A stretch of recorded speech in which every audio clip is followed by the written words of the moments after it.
আসসালামু আলাইকুম সবাইকে। তো আমাদের পাইথন সলভিং এর আজকে দ্বিতীয় ভিডিও, মানে পাইথন প্রবলেম সলভিং এর। তো আসুন আগে আমরা সমস্যাটা জেনে নিই, আসলে সমস্যাটা কি। সমস্যা হচ্ছে আমাদেরকে যে কোনো একটা গিভেন টেক্সট দেওয়া হবে। যেমন এখানে একটা লেখা আছে জাস্ট টেক্সট, এরকম দেওয়া আছে। সো এটা হচ্ছে আমাদের একটা ভ্যালু। তো আমাদেরকে একটা টেক্সট দেওয়া হবে যেটা হচ্ছে স্ট্রিং। সেই টেক্সটের আউটপুট হবে আউটপুট হবে এক্স। অর্থাৎ এই যে টেক্সটটা দেওয়া, এই টেক্সটের আউটপুট হবে শুধুমাত্র এক্স। এবং আমরা যে এক্সটা আউটপুট নেব, আমরা এখানে টু ব্যবহার করতে পারবো না। অর্থাৎ টু আমরা ব্যবহার করতে পারবো না। Okay, so you have to finish the code in online. আমাদেরকে এক লাইনের ভিতর কোড ফিনিশ করতে হবে, অর্থাৎ আমরা কোথাও ভেরিয়েবল সেভ রাখতে পারবো না বা কোথাও কোনো কিছু করতে পারবো না। Use only on print statement, অর্থাৎ আমাদেরকে জাস্ট একটা প্রিন্ট স্টেটমেন্ট ব্যবহার করতে হবে।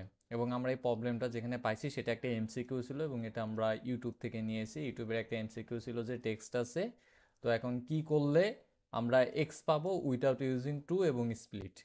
ঠিক আছে, তো স্প্লিট আসলে আমরা এমনিতেও ইউজ করতে পারবো না। সাপোজ আমাদেরকে বলছে যে একটা প্রিন্ট স্টেটমেন্টে আমরা ইউজ করতে পারবো। সো আমরা যদি জাস্ট প্রিন্ট লিখি, এবং আমাদেরকে বলা হয়েছে যে টেক্সট এটা হচ্ছে আমাদের ভ্যালু।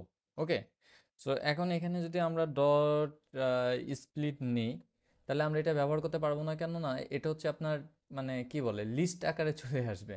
ঠিক আছে, সো দেখেন এটা হচ্ছে আমাদেরকে লিস্ট আকারে সে প্রোভাইড করছে। তো এই কারণে হচ্ছে আমরা এটা মানে স্প্লিটটা আমরা ব্যবহার করতে পারবো না বা ব্যবহার করা সম্ভব না।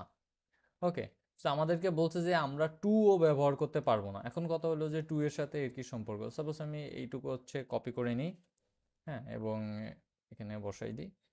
তো টু এর সাথে সম্পর্ক হইল যে যদি আমরা এখানে টু দিই, আপনারা জানেন যে পাইথনের ক্ষেত্রে ইন্ডেক্স সাধারণত মানে জিরো থেকে শুরু হয়। যেমন এই যে টি টি এর ইন্ডেক্স হচ্ছে জিরো, এর ইন্ডেক্স হচ্ছে ওয়ান, এক্স এর ইন্ডেক্স হচ্ছে টু।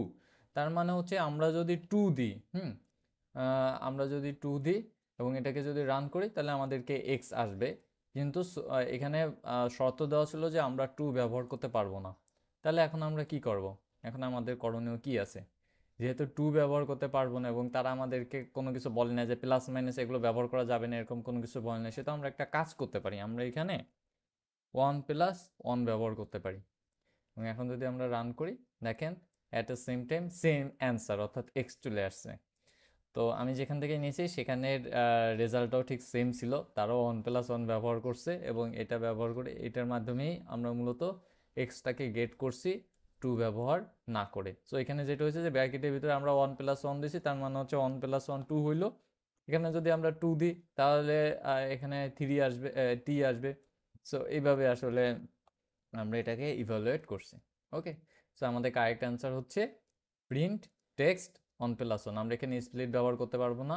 আমরা এক লাইনের ভিতর প্রবলেমটা সলভ করলাম, অনলি একটা প্রিন্ট স্টেটমেন্ট ব্যবহার করলাম। তার মানে হচ্ছে আমরা এখানে যেই তিনটা শর্ত দেওয়া, সেই তিনটা শর্ত মেনে চলছে এবং আমাদের প্রবলেমটা সলভ হয়ে গেছে। ধন্যবাদ সবাইকে, আজকের মতো এই পর্যন্তই, দেখা হবে পরবর্তী ভিডিওতে।